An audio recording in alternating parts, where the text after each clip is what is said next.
നമസ്കാരം. ഹൈറേഞ്ച് വാർത്തകളിലേക്ക് സ്വാഗതം. പ്രധാന വാർത്തകൾ. HCN പ്രധാന വാർത്തകൾ നിങ്ങൾക്കായി അവതരിപ്പിക്കുന്നത് Designing in the Proudy, Gayatri Designs. Ladies wear, gents wear and kids wear in all categories. Gayatri Designs Wedding Center, Kattapana, Thodupuzha.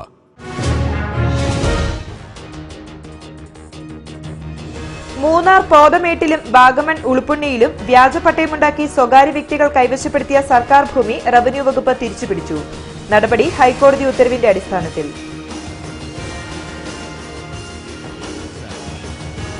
മുല്ലപ്പെരിയാറിൽ പുതിയ അണക്കെട്ട് നിർമ്മിക്കുന്നതിനുള്ള പദ്ധതി രേഖ തയ്യാറാക്കൽ തുടങ്ങി. 6 മാസത്തിനകം പരിസ്ഥിതിയാഘാത പഠന റിപ്പോർട്ട് കൂടി ഉൾപ്പെടുത്തി പദ്ധതി രേഖ പൂർത്തിയാക്കും. പീരുമേട് താലൂക്കിലെ തേയിലത്തോട്ടം പ്രതിസന്ധിക്ക് 2 പതിറ്റാണ്ടായിട്ടും പരിഹാരമായില്ല. തൊഴിലാളികളുടെ ദുരിത ജീവിതം തുടങ്ങിയത് 2000 ഡിസംബർ 13-ന് പീരുമേട് ടീ കമ്പനിയുടെ 2 ഡിവിഷനുകൾ പൂട്ടിയതോടെ.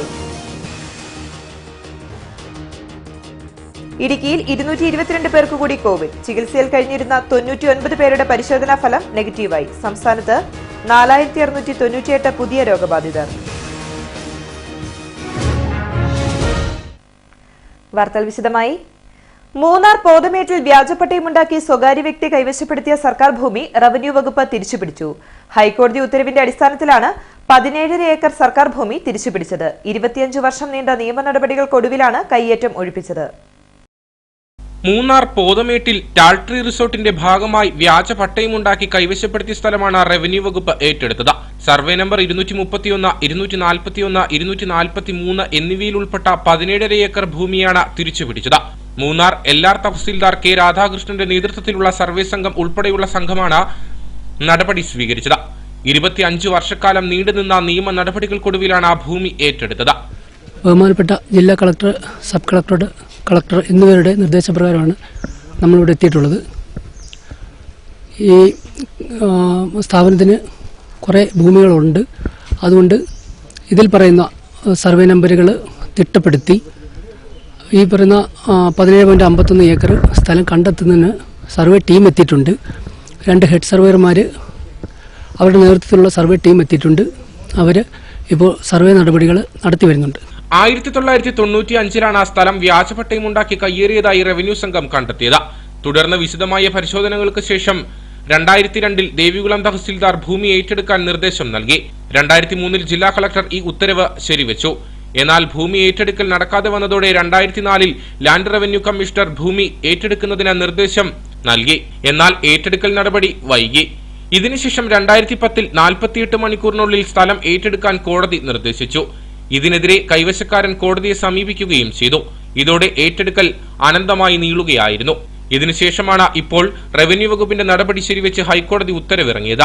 തുടർന്നാണ് ഭൂമി ഏറ്റെടുക്കൽ നടപടിയിലേക്ക് നീങ്ങിയത്. 1/4 നൂറ്റാണ്ടുകാലം നീണ്ടുനിന്ന നിയമ പോരാട്ടത്തിനാണ് പര്യവസാനമായത്. വരും ദിവസങ്ങളിലും വൻകിട കയ്യേറ്റങ്ങൾക്കെതിരെ കർശന നടപടിയുമായി മുമ്പോട്ടു പോകുമെന്ന നിലപാടിലാണ് റവന്യൂ വകുപ്പ്. വാഗമൺ ഉളുപ്പുണ്ണിയിൽ റവന്യൂ വകുപ്പിന്റെ നേതൃത്വത്തിൽ കൈയേറ്റം ഒഴിപ്പിച്ചു. വിവിധ ഗ്രൂപ്പുകളുടെ കൈവശമുണ്ടായിരുന്ന 79 ഏക്കർ ഭൂമിയാണ് ഒഴിപ്പിച്ചത്. ഹൈക്കോടതി ഉത്തരവിന്റെ അടിസ്ഥാനത്തിലാണ് നടപടി. വിവിധ ഗ്രൂപ്പുകളുടെ കൈവശമുണ്ടായിരുന്ന 79 ഏക്കർ ഭൂമിയാണ് റവന്യൂ വകുപ്പിന്റെ നേതൃത്വത്തിൽ ഒഴിപ്പിച്ചത്. ഹൈക്കോടതി ഉത്തരവിന്റെ അടിസ്ഥാനത്തിലായിരുന്നു നടപടി. 24 പട്ടയങ്ങൾ ഉപയോഗിച്ച 79 ഏക്കർ കൈവശപ്പെടുത്താനാണ് ഉടമകളെന്ന് അവകാശപ്പെടുന്ന വ്യക്തികളും ഗ്രൂപ്പുകളും ശ്രമിച്ചത്.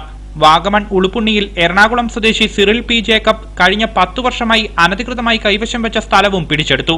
സർവേ നമ്പർ 818, 819, 879 എന്നിവയിൽ ഉൾപ്പെട്ട ഭൂമി വ്യാജരേഖകളുണ്ടാക്കി കൈവശപ്പെടുത്തിയെന്ന് കണ്ടെത്തിയതോടെ കോടതി ഉത്തരവിന്റെ അടിസ്ഥാനത്തിലാണ് നടപടിയെന്ന് റവന്യൂ വകുപ്പ് അറിയിച്ചു.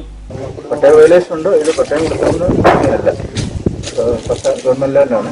ഇതിനകത്ത് കൃഷിയൊന്നും ഇല്ല. അതുകൊണ്ട് ഗവൺമെന്റ് കളക്ടർ നേരത്തെ ഇവിടെ സന്ദർശിച്ചിരുന്നു. അത് കഴിഞ്ഞാണ് അദ്ദേഹം ഒരു ഉത്തരവ് തന്നിരിക്കുന്നത് ഏറ്റെടുക്കുന്നത്. മുല്ലപ്പെരിയാറിൽ പുതിയ അണക്കെട്ട് നിർമ്മിക്കുന്നതിനുള്ള പദ്ധതി രേഖ തയ്യാറാക്കൽ തുടങ്ങി. പരിസ്ഥിതിയാഘാത പഠന റിപ്പോർട്ട് കൂടി ഉൾപ്പെടുത്തി 6 മാസത്തിനകം പദ്ധതി രേഖ പൂർത്തിയാക്കും. 10 വർഷം മുമ്പ് DPR തയ്യാറാക്കിയിരുന്നെങ്കിലും മാനദണ്ഡങ്ങൾ പാലിക്കാത്തതിനാൽ കേന്ദ്ര ജല കമ്മീഷൻ ഇത് സ്വീകരിച്ചിരുന്നില്ല. ഇതോടെയാണ് പുതിയ DPR തയ്യാറാക്കാൻ ജലവിഭവ വകുപ്പ് തീരുമാനിച്ചത്. DPR ആയാലും തമിഴ്നാട് കൂടി സമ്മതിച്ചാൽ മാത്രമേ പുതിയ ഡാമിന്റെ നടപടികളുമായി മുന്നോട്ടു പോകാൻ കഴിയൂ. മുല്ലപ്പെരിയാറിൽ പുതിയ ഡാം നിർമ്മിക്കാൻ കേരളം ആലോചന തുടങ്ങിയിട്ട് വർഷങ്ങളായി. 2010-ലാണ് ഇതിനുള്ള DPR തയ്യാറാക്കിയത്. അന്ന് പക്ഷേ പരിസ്ഥിതി ആഘാത പഠനം നടത്താതെയാണ് DPR തയ്യാറാക്കിയത്. തുടർന്ന് DPR കേന്ദ്ര ജല കമ്മീഷന്റെ അംഗീകാരത്തിന് സമർപ്പിച്ചെങ്കിലും അനുമതി കിട്ടിയില്ല. ഇത്തവണ നടപടിക്രമങ്ങൾ കൃത്യമായി പാലിച്ചാണ് പുതിയ ഡാമിന് വീണ്ടും ശ്രമങ്ങൾ തുടങ്ങിയത്. സുപ്രീം കോടതിയുടെ അനുമതി വാങ്ങി പരിസ്ഥിതി ആഘാത പഠനമാണ് ആദ്യം തുടങ്ങിയത്. ഹൈദരാബാദ് ആസ്ഥാനമായ പ്രഗതി ലാബാണ് പഠനം നടത്തുന്നത്. 1 വർഷ പഠന കാലാവധി തീർന്നെങ്കിലും കോവിഡ് മൂലം 6 മാസം കൂടി കാലാവധി നീട്ടി. 6 മാസത്തിനുള്ളിൽ റിപ്പോർട്ട് സമർപ്പിക്കുമെന്ന് പ്രഗതി ലാബ് അധികൃതർ അറിയിച്ചിട്ടുണ്ട്. പഠന റിപ്പോർട്ട് അടിസ്ഥാനമാക്കിയുള്ള DPR ആണ് ഇപ്പോൾ തയ്യാറാക്കുന്നത്. ഒപ്പം ദേശീയ നദീ സംരക്ഷണ പദ്ധതി പ്രകാരമുള്ള മാനദണ്ഡങ്ങളും പാലിക്കും. മുല്ലപ്പെരിയാർ ഡാമുമായി ബന്ധപ്പെട്ട 2010 മുതലുള്ള വിവരങ്ങളാണ് DPR തയ്യാറാക്കുന്നതിന് ശേഖരിക്കുന്നതെന്ന് അധികൃതർ പറഞ്ഞു. DPRും പരിസ്ഥിതി ആഘാത പഠന റിപ്പോർട്ടും സംസ്ഥാന സർക്കാർ അനുമതിയോടെ കേന്ദ്ര വനം പരിസ്ഥിതി മന്ത്രാലയം, കേന്ദ്ര ജല കമ്മീഷൻ എന്നിവർക്ക് നൽകും. തുടർ നടപടികൾക്ക് പരിസ്ഥിതി മന്ത്രാലയത്തിന്റെ അനുമതി വേണം. നിലവിലെ ഡാമിന് 350 മീറ്റർ മുന്നിലാണ് പുതിയ ഡാം നിർമ്മിക്കാൻ പദ്ധതിയുള്ളത്. തമിഴ്നാട് കൂടി സമ്മതിച്ചാൽ മാത്രമേ പുതിയ ഡാം നിർമ്മാണ പദ്ധതിയുമായി മുന്നോട്ടു പോകാവൂ എന്നാണ് സുപ്രീം കോടതിയുടെ അന്തിമ വിധിയിലുള്ളത്. പുതിയ ഡാമിനുള്ള മുന്നൊരുക്കം എന്ന നിലയിലാണ് DPR തയ്യാറാക്കുന്നതെന്ന് ജലവിഭവ വകുപ്പ് പറഞ്ഞു. പീരുമേട് താലൂക്കിലെ തേയിലത്തോട്ടം പ്രതിസന്ധിക്ക് 2 പതിറ്റാണ്ടായിട്ടും പരിഹാരമായില്ല. 2000 ഡിസംബർ 13-ന് പീരുമേട് ടീ കമ്പനിയുടെ 2 ഡിവിഷനുകൾ പൂട്ടിയതോടെയാണ് തോട്ടം തൊഴിലാളികളുടെ ദുരിതജീവിതം തുടങ്ങിയത്. തോട്ടം ഉടമകളും സർക്കാരും തമ്മിൽ നിരവധി തവണ ചർച്ചകൾ നടന്നെങ്കിലും ഇതുവരെയും തോട്ടം തുറക്കാൻ കഴിഞ്ഞിട്ടില്ല. പീരുമേട് ടീ കമ്പനിയുടെ ചീന്തലാർ ലോണ്ടറി എസ്റ്റേറ്റുകൾ ഉടമ ഉപേക്ഷിച്ചു പോയിട്ട് 20 വർഷമായി. 100 കണക്കിന് തൊഴിലാളി കുടുംബങ്ങളാണ് ഇന്നും ദുരിതമനുഭവിക്കുന്നത്. തോട്ടമടച്ചതോടെ 1330 സ്ഥിരം തൊഴിലാളികളും അത്ര തന്നെ താൽക്കാലിക തൊഴിലാളികളും 33 ഓഫീസ് ജീവനക്കാരും തീരാ ദുരിതത്തിലായി. തൊഴിലാളികൾക്ക് 2 വർഷത്തെ ബോണസ്, ശമ്പള കുടിശ്ശിക, PF, പിരിഞ്ഞുപോയ തൊഴിലാളികളുടെ ഗ്രാറ്റുവിറ്റി, റവന്യൂ, തദ്ദേശ, തൊഴിൽ വകുപ്പുകൾക്കുള്ള നികുതികൾ എന്നിവയുൾപ്പെടെ കോടിക്കണക്കിന് രൂപയുടെ ബാധ്യത നിലനിൽക്കെയാണ് നിയമപരമായ ഒരു മുന്നറിയിപ്പുമില്ലാതെ ഉടമ തോട്ടം ഉപേക്ഷിച്ചത്. ഇതോടെ അറ്റകുറ്റപ്പണികൾ നടത്താതെ തൊഴിലാളി ലയങ്ങൾ തകർന്നു. ചികിത്സ കിട്ടാതെ നിരവധി പേർ മരിച്ചു. കുട്ടികളുടെ വിദ്യാഭ്യാസം മുടങ്ങി. പറഞ്ഞാൽ തീരാത്ത ദുരിതങ്ങളാണ് തൊഴിലാളികൾ ഇപ്പോഴും അനുഭവിക്കുന്നത്. ഞങ്ങൾ എത്രയാ 20 വർഷം കൊണ്ട് അനുഭവിക്കുന്നതെന്ന് പറഞ്ഞറിയിക്കാൻ പറ്റത്തില്ല. അതുപോലെയാണെങ്കിലും താമസിക്കുന്ന ലെയിൻസുകളൊക്കെ 20 വർഷം കൊണ്ട് ഒരു റിപ്പയറിങ്ങും ചെയ്യാതെയും കണ്ട് ഇടിഞ്ഞും പൊളിഞ്ഞും തകർന്ന് കിടക്കുന്ന ലയമാണ്. പല പ്രാവശ്യങ്ങളായിട്ട് ഞങ്ങൾ ഇത് വേണ്ടപ്പെട്ട അധികാരികളുടെ മുമ്പിൽ എത്തട്ടെ എന്ന് പറഞ്ഞുകൊണ്ട് ഞങ്ങൾ അപേക്ഷിക്കുന്നുണ്ട്, പറയുന്നുണ്ട്. എന്നാൽ ഇന്ന് വരെ ആരും ഇങ്ങോട്ട് തിരിഞ്ഞു നോക്കുന്നില്ല. തോട്ടം തുറക്കുന്നതിന് മുഖ്യമന്ത്രിയും മന്ത്രിമാരും ഇടപെട്ട് പലതവണ ചർച്ചകൾ നടന്നെങ്കിലും ഒന്നും ഫലം കണ്ടില്ല. തെരഞ്ഞെടുപ്പ് ഘട്ടങ്ങളിൽ പ്രചരണായുധമാകുന്നതല്ലാതെ പിന്നീട് അടഞ്ഞുകിടക്കുന്ന പീരുമേട് ടീ കമ്പനിയെക്കുറിച്ച് ആരും ചിന്തിക്കാറില്ല. ഇടുക്കിയിൽ 222 പേർക്ക് കൂടി COVID-19 സ്ഥിരീകരിച്ചു. 209 പേർക്കും സമ്പർക്കത്തിലൂടെയാണ് രോഗബാധ സ്ഥിരീകരിച്ചത്. സംസ്ഥാനത്ത് 4698 രോഗബാധിതരാണ് ഉള്ളത്. ഇടുക്കിയിൽ 222 പേർക്ക് കൂടി COVID-19 സ്ഥിരീകരിച്ചു. 209 പേർക്ക് സമ്പർക്കത്തിലൂടെയാണ് രോഗബാധയുണ്ടായത്. 11 പേരുടെ രോഗ ഉറവിടം വ്യക്തമല്ല. അന്യസംസ്ഥാനത്തു നിന്നും വിദേശത്തു നിന്നും എത്തിയ ഓരോരുത്തർക്കും ജില്ലയിൽ കോവിഡ് സ്ഥിരീകരിച്ചു. തൊടുപുഴയിൽ 49 പേർക്കും, നെടുങ്കണ്ടത്ത് 21 പേർക്കും, കട്ടപ്പനയിൽ 14 പേർക്കും, കരിമണ്ണൂരിൽ 12 പേർക്കും രോഗം സ്ഥിരീകരിച്ചു. ചികിത്സയിൽ കഴിഞ്ഞിരുന്ന 99 പേരുടെ പരിശോധനാ ഫലം നെഗറ്റീവായി. ഇതോടെ 2745 പേരാണ് ജില്ലയിൽ ചികിത്സയിൽ തുടരുന്നത്. സംസ്ഥാനത്ത് 4698 പേർക്ക് COVID-19 സ്ഥിരീകരിച്ചു. മലപ്പുറം, കോഴിക്കോട്, എറണാകുളം ജില്ലകളിൽ 500-ന് മുകളിലും, തൃശൂർ, കോട്ടയം, പാലക്കാട്, കൊല്ലം, കണ്ണൂർ, തിരുവനന്തപുരം, വയനാട്, പത്തനംതിട്ട, ആലപ്പുഴ ജില്ലകളിൽ 200-ന് മുകളിലും രോഗബാധിതരുണ്ട്. കാസർഗോഡ് ജില്ലയിൽ നിന്നുള്ള 74 പേർക്കും രോഗം സ്ഥിരീകരിച്ചു. രോഗം സ്ഥിരീകരിച്ചവരിൽ 93 പേർ സംസ്ഥാനത്തിന് പുറത്തുനിന്നും വന്നവരാണ്. 4034 പേർക്ക് സമ്പർക്കത്തിലൂടെയാണ് രോഗം ബാധിച്ചത്. 528 പേരുടെ സമ്പർക്ക ഉറവിടം വ്യക്തമല്ല. രോഗം സ്ഥിരീകരിച്ച് ചികിത്സയിലായിരുന്ന 5258 പേരുടെ പരിശോധനാ ഫലം നെഗറ്റീവായി. ഇതോടെ 59,438 പേരാണ് രോഗം സ്ഥിരീകരിച്ച ഇനി ചികിത്സയിലുള്ളത്. 6,07,119 പേർ ഇതുവരെ കോവിഡിൽ നിന്നും മുക്തി നേടി. തദ്ദേശ തെരഞ്ഞെടുപ്പിന് ശേഷം സംസ്ഥാനത്തെ കോവിഡ് വ്യാപനത്തിൽ വൻ കുതിച്ചുചാട്ടമുണ്ടാകുമെന്ന് ആരോഗ്യമന്ത്രി കെ ശൈലജ. കോവിഡ് വ്യാപിക്കാനുള്ള സാധ്യത മുൻനിർത്തി ആശുപത്രികൾക്കും ആരോഗ്യ പ്രവർത്തകർക്കും പോലീസിനും നിർദ്ദേശം നൽകി. തദ്ദേശ തെരഞ്ഞെടുപ്പിന് ശേഷം സംസ്ഥാനത്തെ കോവിഡ് വ്യാപനത്തിൽ വൻ കുതിച്ചുചാട്ടമുണ്ടാകുമെന്നാണ് വിലയിരുത്തൽ. മരണനിരക്ക് ഉയരാനുള്ള സാധ്യതയുണ്ടെന്നും ജനങ്ങൾ ജാഗ്രത പാലിക്കണമെന്നും ആരോഗ്യവകുപ്പ് മന്ത്രി കെ ശൈലജ പറഞ്ഞു. കോവിഡ് വ്യാപിക്കാനുള്ള സാധ്യത മുൻനിർത്തി ആശുപത്രികൾക്കും ആരോഗ്യ പ്രവർത്തകർക്കും പോലീസിനും നിർദ്ദേശം നൽകിയിട്ടുണ്ട്. എല്ലാവരും സെൽഫ് ലോക്ഡൌൺ പാലിക്കണമെന്നും മന്ത്രി കൂട്ടിച്ചേർത്തു. വയോജനങ്ങളും കുട്ടികളും നിർബന്ധമായും വീടുകളിൽ തുടരണമെന്നും ആരോഗ്യമന്ത്രി നിർദ്ദേശിച്ചു. വോട്ടെണ്ണൽ ദിനത്തിൽ ഉപയോഗിക്കുന്നതിനായി തയ്യാറാക്കിയ കോട കണ്ടെത്തി നശിപ്പിച്ചു. രാമക്കൽമേട് ബാലൻപിള്ള സിറ്റിയിൽ നിന്നുമാണ് കോട കണ്ടെത്തിയത്. ഉടുമ്പൻചോല എക്സൈസ് സർക്കിൾ ഓഫീസിന്റെയും ഇടുക്കി എക്സൈസ് ഇന്റലിജൻസിന്റെയും സംയുക്ത പരിശോധനയിലാണ് കോട കണ്ടെത്തിയത്. ബാലൻപിള്ള സിറ്റി ചക്കക്കാനം സ്വദേശിയായ രമേശിന്റെ പുരയിടത്തിൽ ഒളിപ്പിച്ച നിലയിലാണ് കോട കണ്ടെത്തിയത്. വോട്ടെണ്ണൽ ദിനത്തിൽ വിൽക്കുന്നതിനായാണ് ചാരായം തയ്യാറാക്കിയതെന്ന് കരുതുന്നു. 200 ലിറ്റർ കോട കണ്ടെത്തി നശിപ്പിച്ചു. പ്രതികളെക്കുറിച്ച് അന്വേഷണം ആരംഭിച്ചു. പ്രിവന്റീവ് ഓഫീസർ പി രാജേന്ദ്രന്റെ നേതൃത്വത്തിൽ നടത്തിയ പരിശോധനയിൽ intelligence bureau preventive officer MP Pramod, Udumbanchola circle ഓഫീസിലെ preventive officer K Shanej, civil excise ഓഫീസർമാരായ M Noushad, EC Joji, MS Arun Raj, Shibu Joseph എന്നിവർ പങ്കെടുത്തു. വണ്ടിപ്പെരിയാർ സത്രം വഴി സന്നിധാനത്തിലേക്ക് അയ്യപ്പഭക്തരെ കടത്തിവിടാൻ ദേവസ്വം ബോർഡും വിവിധ വകുപ്പുകളും സജ്ജീകരണങ്ങൾ ഒരുക്കിയിട്ടും ഒരു അയ്യപ്പഭക്തൻ പോലും ഇതുവഴി എത്തിയിട്ടില്ല. മണ്ഡലകാലം ആരംഭിച്ച് 1 മാസം കഴിഞ്ഞിട്ടും സത്രം വഴി വിജനമാണ്. കോവിഡിന്റെ പശ്ചാത്തലത്തിൽ ഇതുവഴി അയ്യപ്പഭക്തർക്ക് പ്രവേശനമില്ലെന്ന ബോർഡും വനം വകുപ്പ് സ്ഥാപിച്ചിട്ടുണ്ട്. പുല്ലുമേട് ദുരന്തത്തിന് ശേഷം MR ഹരിഹരൻ നായർ കമ്മീഷൻ നിർദ്ദേശിച്ച പ്രധാനപ്പെട്ട വഴിയാണ് വണ്ടിപ്പെരിയാർ സത്രം ശബരിമല കാനനപാത. കഴിഞ്ഞ വർഷം വരെ നിരവധി അയ്യപ്പ ഭക്തന്മാരാണ് ഇതുവഴി ശബരിമല ദർശനത്തിനായി എത്തിക്കൊണ്ടിരുന്നത്. എന്നാൽ ഇത്തവണ ഗ്രാമപഞ്ചായത്തും പോലീസ് വകുപ്പും ദേവസ്വം ബോർഡും സജ്ജീകരണങ്ങൾ ഒരുക്കി കാത്തിരിക്കുമ്പോഴും മണ്ഡലകാലം ആരംഭിച്ച് 1 മാസം കഴിഞ്ഞിട്ടും ഇതുവഴി ഒരു അയ്യപ്പ ഭക്തൻ പോലും എത്തിയിട്ടില്ല. കഴിഞ്ഞ വർഷം ഈ സമയത്ത് ആയിരക്കണക്കിന് അയ്യപ്പ ഭക്തരാണ് സത്രം വഴി ശബരിമലയിലേക്ക് എത്തിയിരുന്നത്. മണ്ഡലകാലം തുടങ്ങിയ ദിവസം മുതൽ അവസാനിക്കുന്ന ദിവസം വരെ വാഹനങ്ങൾ കൊണ്ടും അയ്യപ്പ ഭക്തരെ കൊണ്ടും തിരക്കനുഭവപ്പെട്ടിരുന്ന സത്രം പ്രദേശം ഇത്തവണ വിജനമായ അവസ്ഥയിലാണെന്ന് നാട്ടുകാരും പറയുന്നു. സത്രം മേഖല എന്ന് പറയുമ്പോഴത്തിന് എല്ലാ വർഷവും സീസൺ പ്രമാണിച്ച് ഇവിടങ്ങളിൽ ശരിക്കും തിരക്കുണ്ടായിട്ടുള്ളൊരു ഏരിയയാണ്. സ്വാമിമാരുടെ കൊണ്ടും അല്ലാതെ ജനങ്ങളായിട്ട് മറ്റ് കംപ്ലീറ്റുകൾ ഗസ്റ്റായിട്ടും ഒക്കെ അന്യ തിരക്കായിരുന്നു. ഈ കൊറോണ വന്നതിന് ശേഷം നമുക്കിവിടെ ഇപ്പോൾ കുറേ ആൾക്കാർ ഈ ഗസ്റ്റായിട്ട് വരുന്നുണ്ട്. അതല്ലാതെ കണ്ട് സ്വാമിമാരെന്ന് പറയുന്നത് ഒരു സ്വാമി പോലും ഇവിടെ കാണാൻ സാധിച്ചിട്ടില്ല. പിന്നെ അങ്ങനെയുള്ള പോലീസ് സ്റ്റേഷനും മറ്റു കാര്യങ്ങളിലൊക്കെ സർക്കാരിൻ്റെ ഭാഗത്തൂടെ എല്ലാം രൂപീകരിച്ചിട്ടുണ്ട്. പക്ഷേ സ്വാമിമാരും ഈ കൊറോണ സമയമായതുകൊണ്ട് ആരും കാണാൻ പറ്റിയിട്ടില്ല. നിരന്തരം ഇവിടെ ഇഷ്ടംപോലെ സ്വാമിമാർ വന്നു പോയ ഒരു സ്ഥലമാണ്. ഇതിനിടയിൽ കോവിഡിന്റെ പശ്ചാത്തലത്തിൽ കാനനപാതയിലൂടെയുള്ള അയ്യപ്പ ഭക്തരുടെ ദർശനം തടഞ്ഞിരിക്കുന്നതായുള്ള ബോർഡ് വനംവകുപ്പിന്റെ നേതൃത്വത്തിൽ സ്ഥാപിച്ചിട്ടുണ്ട്. പരമ്പരാഗതമായ വണ്ടിപ്പെരിയാർ സത്രം ശബരിമല പൂങ്കാവനം കാനനപാത അയ്യപ്പ ഭക്തർക്കായി തുറന്നു നൽകണമെന്നുള്ളതാണ് പ്രദേശവാസികളുടെ ആവശ്യം. കുഞ്ചിത്തണ്ണി ടൗണിൽ വ്യാപാര സ്ഥാപനങ്ങളിൽ നിന്നുള്ള മലിനജലം റോഡിലേക്ക് ഒഴുക്കുന്നതായി പരാതി. കുഞ്ചിത്തണ്ണി ടൗണിലെ ഷാപ്പിന് സമീപത്താണ് മലിനജലം പൈപ്പ് വഴി റോഡിലേക്ക് ഒഴുക്കുന്നത്. ഇതിന് സമീപത്ത് വൻതോതിൽ മാലിന്യ നിക്ഷേപവും വ്യാപകമാണ്. ഹൈറേഞ്ചിലെ പ്രധാന ടൗണുകളിലൊന്നാണ് കുഞ്ചിത്തണ്ണി. ദിവസേന വിനോദസഞ്ചാരികളടക്കം 100 കണക്കിന് ആളുകൾ എത്തുന്ന ടൗണിന്റെ ഹൃദയഭാഗത്താണ് വൻതോതിൽ വലിയ പൈപ്പുകൾ സ്ഥാപിച്ച ഹോട്ടലുകളിൽ നിന്നും മലിനജലം റോഡിലേക്ക് ഒഴുക്കുന്നത്. വലിയ ദുർഗന്ധമാണ് ഈ പ്രദേശത്ത് അനുഭവപ്പെടുന്നത്. കാൽനട യാത്രികരുടെ ദേഹത്തേക്ക് ഇതുവഴി മലിനജലം തെറിക്കുന്ന അവസ്ഥയുമുണ്ട്. നിരവധി തവണ ആരോഗ്യവകുപ്പിനെയും പഞ്ചായത്ത് അധികൃതരെയും നേരിട്ട് വിവരമറിയിച്ചെങ്കിലും നടപടി സ്വീകരിക്കുന്നില്ലെന്നാണ് നാട്ടുകാരുടെ പരാതി. ഞങ്ങൾ പലതവണ പഞ്ചായത്തിലും ആരോഗ്യ പ്രവർത്തകർക്കും പരാതി കൊടുത്തിട്ടും യാതൊരു നടപടി ഇതുവരെ അധികാരികൾ സ്വീകരിച്ചില്ല. ഞങ്ങളെ ഹോട്ടലുകളിലും ചെന്ന് പറഞ്ഞപ്പോൾ അവർ പറഞ്ഞത് ഇന്ന് ശരിയാക്കാം, നാളെ ശരിയാക്കാം, അങ്ങനെ ആ രീതിയിലാണ് അവർ സംസാരിക്കുന്നത്. ഇതുവരെയും ഒരു നടപടി ഉണ്ടായിട്ടില്ല. വെള്ളത്തൂവൽ പള്ളിവാസൽ പഞ്ചായത്തുകളുടെ അതിർത്തി പങ്കിടുന്ന കുഞ്ചിത്തണ്ണിയിൽ വെള്ളത്തൂവൽ പഞ്ചായത്തിന്റെ ഭാഗമായ പ്രദേശത്താണ് മാലിന്യ പ്രശ്നം രൂക്ഷമായിരിക്കുന്നത്. ജില്ലാ മെഡിക്കൽ ഓഫീസറെ അടക്കം വിവരമറിയിച്ചിട്ടും നടപടി സ്വീകരിക്കാത്തതിനെതിരെ പ്രതിഷേധ പരിപാടികൾക്കൊരുങ്ങുകയാണ് നാട്ടുകാർ.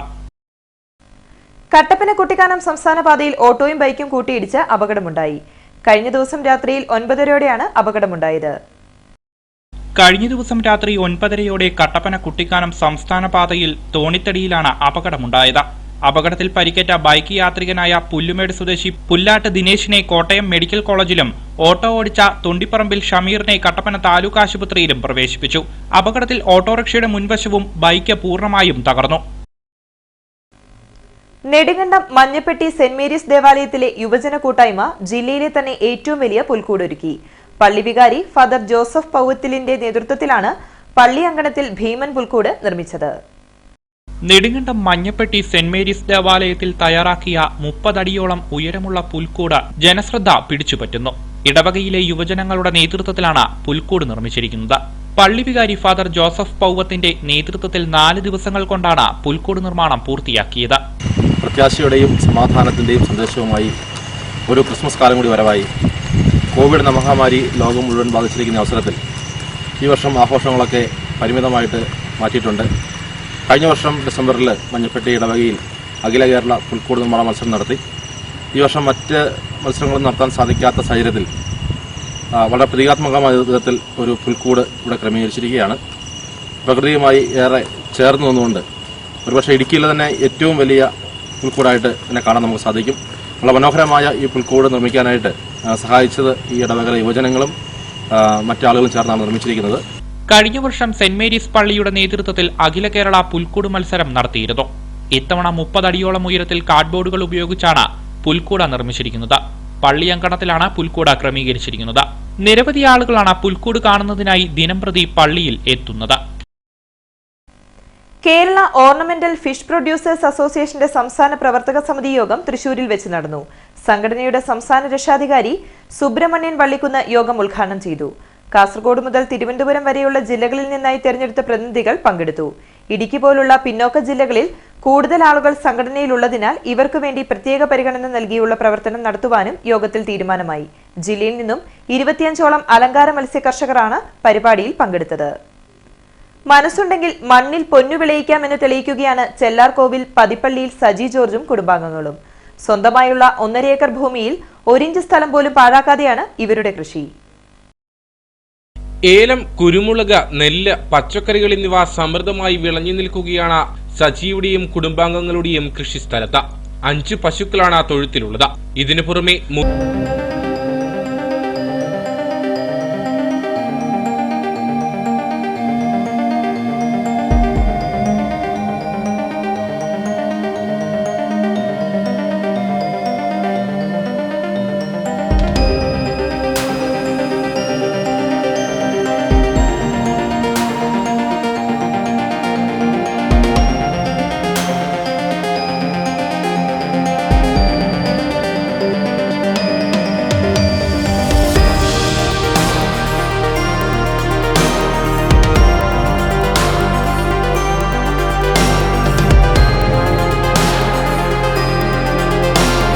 വീഴുവോളം കൃഷിയും മൃഗപരിപാലനവുമായി സജീവമാണ്.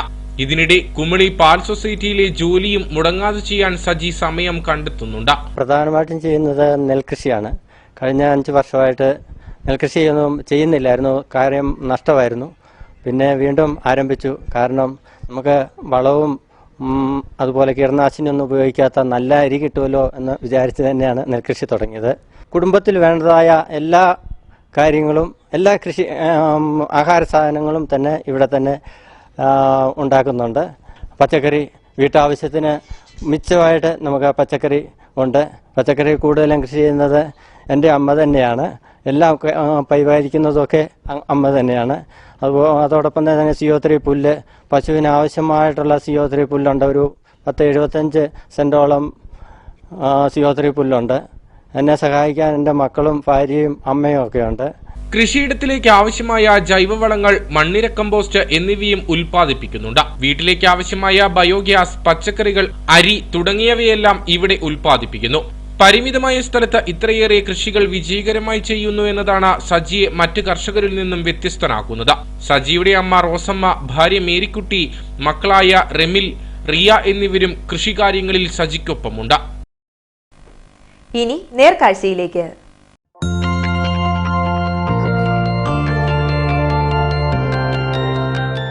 നേർക്കാഴ്ച നിങ്ങൾക്കായി അവതരിപ്പിക്കുന്നത് പ്രിയപ്പെട്ടവരുടെ സന്തോഷം പരിശുദ്ധമായ പൊന്നിലൂടെ. KG's Jewelry, കോട്ടയം കട. ഉപജീവനത്തിനൊപ്പം കലയോടുള്ള ആത്മബന്ധവും ചേർത്തു പിടിക്കുകയാണ് അയ്യപ്പൻകോവിൽ മാട്ടുകട്ട ചേന്നാട്ട് ടയേഴ്സിന്റെ ഉടമ CK ഷിജു. ഉപയോഗശൂന്യമായ ടയറുകൾ കളയാതെ ഇതുകൊണ്ട് മനോഹരമായ വസ്തുക്കൾ നിർമ്മിക്കുകയാണ് ഈ കലാകാരൻ. കോവിഡ് പിടിമുറുക്കിയതോടെ ടയർ വർക്ക്ഷോപ്പുകാർ പ്രതിസന്ധി നേരിട്ടിരുന്നു.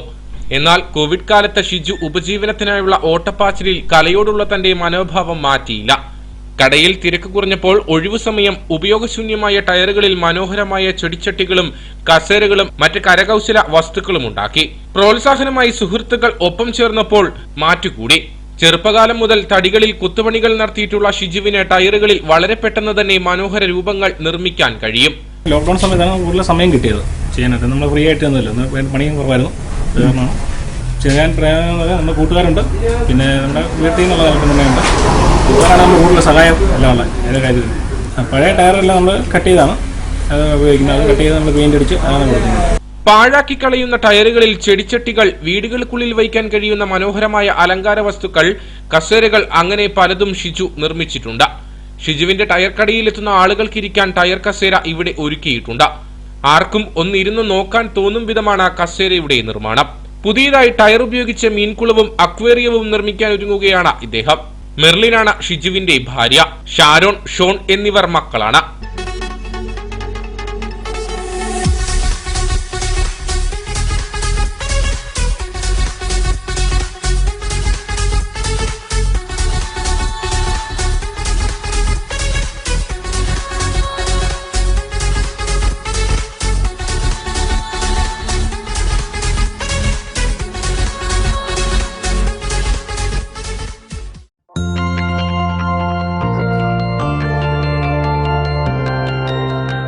നേർക്കാഴ്ച നിങ്ങൾക്കായി അവതരിപ്പിച്ചത് പ്രിയപ്പെട്ടവരുടെ സന്തോഷം പരിശുദ്ധമായ പൊന്നിലൂടെ. KG's Jewelry, കോട്ടയം കട. പ്രധാന വാർത്തകൾ വീണ്ടും. HCN പ്രധാന വാർത്തകൾ നിങ്ങൾക്കായി അവതരിപ്പിക്കുന്നത് ഡിസൈനിങ്ങിന്റെ പ്രൗഢി Gayathri designs. Ladies wear, gents wear and kids wear in all categories. Gayatri Designs Wedding Center, Kattapana, Thodupuzha.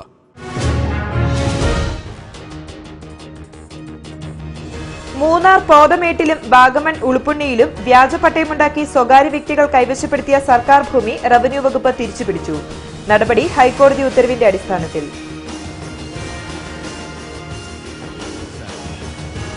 മുല്ലപ്പെരിയാറിൽ പുതിയ അണക്കെട്ട് നിർമ്മിക്കുന്നതിനുള്ള പദ്ധതി രേഖ തയ്യാറാക്കൽ തുടങ്ങി. 6 മാസത്തിനകം പരിസ്ഥിതി ആഘാത പഠന റിപ്പോർട്ട് കൂടി ഉൾപ്പെടുത്തി പദ്ധതി രേഖ പൂർത്തിയാക്കും. പീരുമേട് താലൂക്കിലെ തേയിലത്തോട്ടം പ്രതിസന്ധിക്ക് 2 പതിറ്റാണ്ടായിട്ടും പരിഹാരമായില്ല. തൊഴിലാളികളുടെ ദുരിത ജീവിതം തുടങ്ങിയത് 2000 ഡിസംബർ 13-ന് പീരുമേട് ടീ കമ്പനിയുടെ 2 ഡിവിഷനുകൾ പൂട്ടിയതോടെ.